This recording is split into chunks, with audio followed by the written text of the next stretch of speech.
This is really cool. This is 69 Mirage. Yes. What is that? This is, it started out life as, well, Mirage also was a kit car.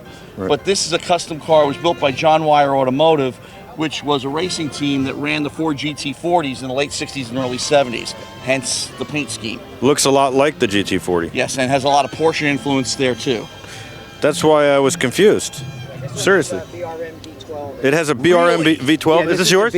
I restored this. Wow. You did a beautiful job. Thank you very How much. long did that take? About 18 months, I guess. Can we get a shot of the engine and the interior? Oh, yeah. Take us through it? No, sure. That'd be great. Hold on one second.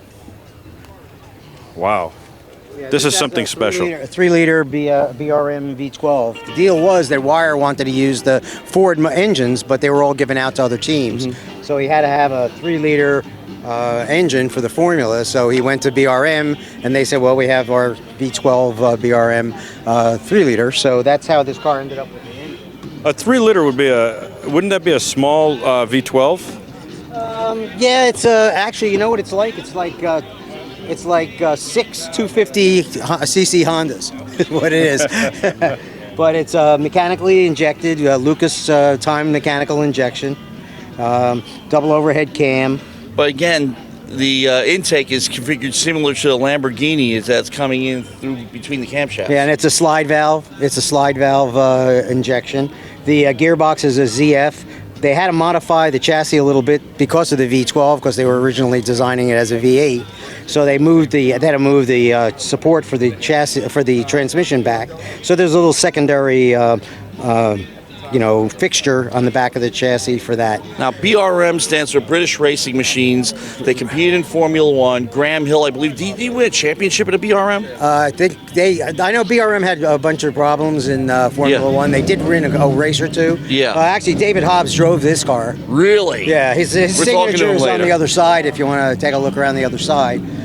Mike Halewood and David Hobbs drove this. It was tested by Jackie Hicks and Jackie Oliver. Ran at Spa and Nurburgring. This is the Nurburgring Bodywork, which is wider than the original bodywork, which was for Spa. So this finished 7th at Spa, which is the highest finish for a BRM M2. This is called a BRM M2 300. This is chassis 003. What's the background on Mirage, though? Because I remember hearing about them as a kit car manufacturer. Well, I mean, Mirage was building race cars before this. This is the second generation of. There was a Mirage M1, okay, and then the 3 chassis that they built for this. The first one, they cut the roof off and made a Spider, and then this one is 003. It has the 2-valve BRM engine, and then 002 has the 4-valve version of this engine. Makes about 375 horsepower. The 4-valve makes about a little over 390. And it's very light, so that's a lot of horsepower for this, especially for the time period. Can we see the interior? Yeah, sure. This is beautiful. Thank you. Thank you. This is unreal. How do you get to restore something like this? Just have the customer that buys one. That's a great answer. Just have a customer that buys one. Is this something that is like a lifelong dream for you? To do these restorations? Yeah, I did this 962 and 93. I've done a couple other 962. You going to take us through that next? I will if you want. That would be great. Sure. So what I did was try to keep the car as original as possible. So any of the hardware that's in the car other than safety hardware is all original. Like the nuts and bolts have all been wire wheeled down to bare metal and then hot oil dipped to reoxide them. So it's all original. The gauges are all original. The switches are sourced currently, but they're original switches. The marker lights in the front, they were from a Triumph or from a Sunbeam, but they're all been replaced with new pieces because the original ones were not installed properly and they were damaged. Now, they weren't installed properly. Well, somebody must have done something to this car between when it raced and when my customer bought it, because the installation of those lights was kind of wrong. So somebody's asking, says the car is very sweet. Wonder what it's like driving an older power plant like this versus something that's brand new today. So obviously there are V12s out there. What would it be like power plant wise? Obviously handling's completely different, creature comforts are totally different, and power is displaced differently. And obviously you probably wouldn't have a 3-liter V12. But how would they compare power plant to power plant and torque to torque?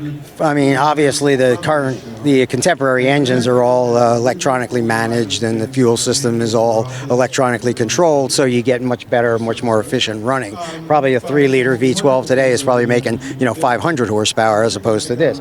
Car drives really nicely. It's got a red line of about 11,000 RPM. That's insane. Oh yeah, it sounds really. Can you turn it on? No, it takes a lot of time to start it. You got to pull plugs out, put cold plugs in, put warm plugs back in. It's a lot of work. Yeah, it's a little bit more work. I'm working on trying to make it so it starts a little easier, and that's kind of my goal, just so we could start it up more easily. But with doing that, are you changing the fact that it's all original, or? No, not really. I mean, I think we can keep the original components, just sort of optimize them so that they're obviously working to optimum. The dashboard was all repainted, and each rivet was polished by hand. So again, recreate the original nature of the car. It's a fiberglass body, obviously. The body was terrible. That was the biggest part of the restoration, was redoing the fiberglass. This is actually one of the first cars to use carbon fiber. Really? Yeah, but it's interesting because it's not a woven carbon fiber. It's fiberglass with a carbon fiber pattern glassed into the fiberglass. That's interesting. It's like actually, if we put the hood up, you can actually Can we see it? Yeah, sure. Well, look at how beautifully put together it is there. See the way the carbon fiber is in there in that pattern? Yeah, that's interesting too. So it's really one of the first uses of carbon fiber in a race car. Wow. Of course, You can see how it's laid in. Technology. The car was built in '68 for the '69 WSC season. Beautiful craftsmanship. It's all.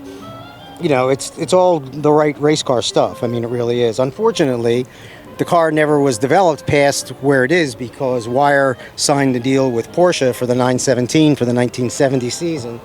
So there was no reason to continue spending development money on this car, and the car kind of languished after that. Ran 2 races. It finished 7th at Spa, which is the highest finishing position for an M2 Mirage.